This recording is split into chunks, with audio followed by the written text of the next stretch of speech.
Katika zama za kati waliitwa wanyama.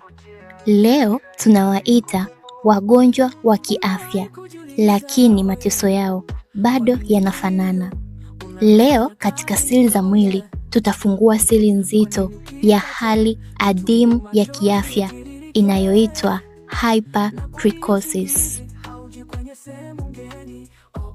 Kama ni mara ya kwanza kujiunga nasi katika Siri za Mwili, usisahau kusubscribe, like, share na comment. Kufanya hivyo kutafanya video hii iwafikie watu wengi zaidi, kwani channel hii bado ni changa. Fikiria umeamka asubuhi na jamii inakuona kama mtu wa ajabu.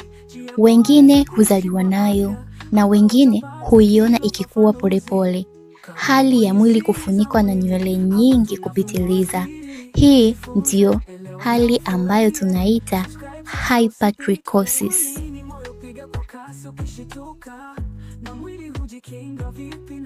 Hypertrichosis maarufu kama werewolf syndrome ni hali adimu sana ya kiafya inayohusisha uotaji wa nywele uliopitiliza na usio wa kawaida katika maeneo ya mwili ambayo kwa kawaida hayapaswi kuwa na nywele nyingi.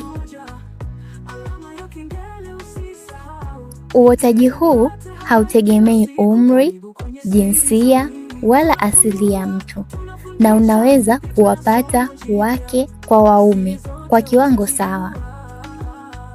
Hali hii inaweza kujitokeza kwenye mwili mzima au sehemu maalum za mwili, na nywele huweza kuwa ndefu, nzito na zenye rangi tofauti na nywele za kawaida za mwili.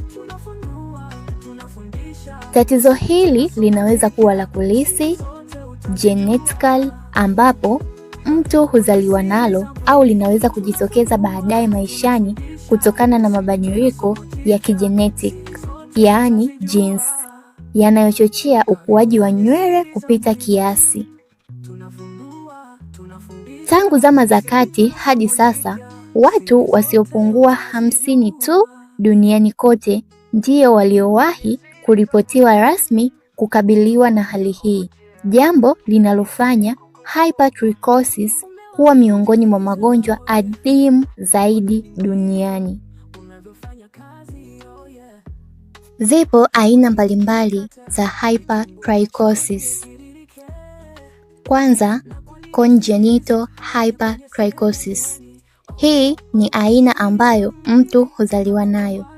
Husababishwa na mabadiliko ya kigenetic yanayotokea wakati wa ukuaji wa mtoto tumboni. Mara nyingi nywele huanza kuonekana mara tu baada ya kuzaliwa. Huwa ndefu, nyingi na huenea sehemu kubwa ya mwili. Inaweza kuendelea mpaka maisha yake yote. Aina ya pili inaitwa acquired hypertrichosis, yaani inayojitokeza baadaye. Aina hii hutokea baada ya mtu kuzaliwa, wakati wowote katika maisha. Sababu zake zinaweza kuwa matumizi ya baadhi ya dawa, mfano corticosteroids, minoxidil na magonjwa ya homoni. Pia saratani au matatizo ya mfumo wa mwili, msongo mkubwa wa mawazo au mabadiliko ya kiafya. Aina ya tatu inaitwa localized hypertrichosis. Hii huathiri sehemu fulani tu ya mwili kama mgongo, uso, mikono au miguu. Mara nyingine hutokana na maumivu au jeraha la muda mrefu, kuvutwa au kusuguliwa kwa ngozi mara kwa mara na maambukizi ya ngozi. Aina ya 4 inaitwa generalized hypertrichosis. Hii huathiri mwili mzima na mara nyingi huhusishwa na sababu za kigenetic au magonjwa makubwa ya mwili. Kuna athari mbalimbali za kijamii na kisaikolojia ambapo watu wenye hali hii ya hypertrichosis hupitia.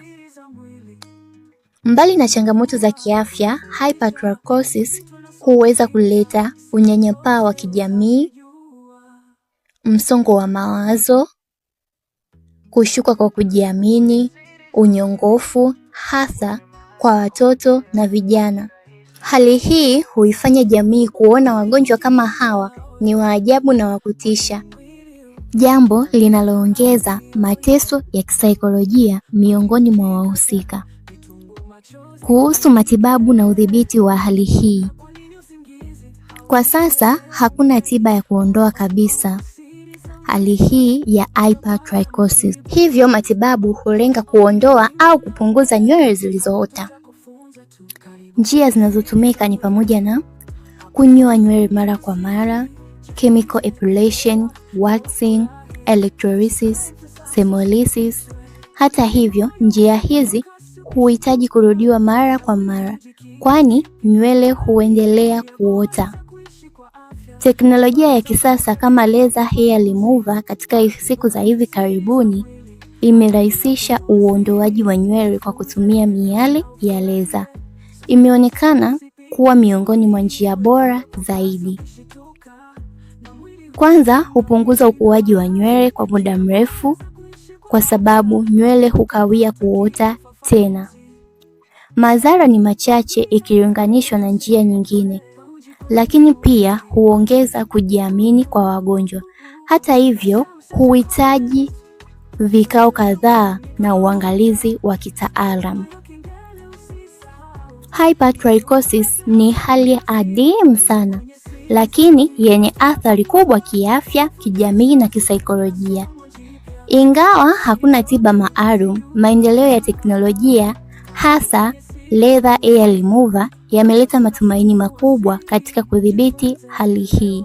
Ni muhimu jamii kupata elimu sahihi kuhusu tatizo hili ili kuondoa unyanyapaa na kuwapa wahusika heshima, msaada na uelewa wanaostahili.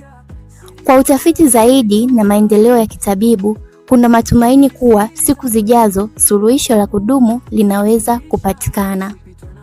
Asante kwa kunisikiliza. Wako ninayekujali. Mpaka wakati mwingine.